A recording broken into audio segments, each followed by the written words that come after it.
we are a people that are known for conversation. We can be seen to argue and, boast, do a lot of things, but we always have a way to resolve our problems. And this shall not pass us by as well.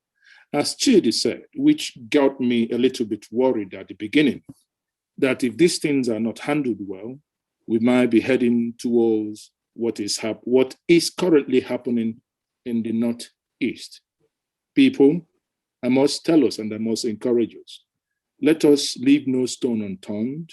Let us reach to those, even if we consider them enemies. One thing is, as we have brought out here today, we have a common enemy. Please, and please again, I beg us, we must work to resolve something.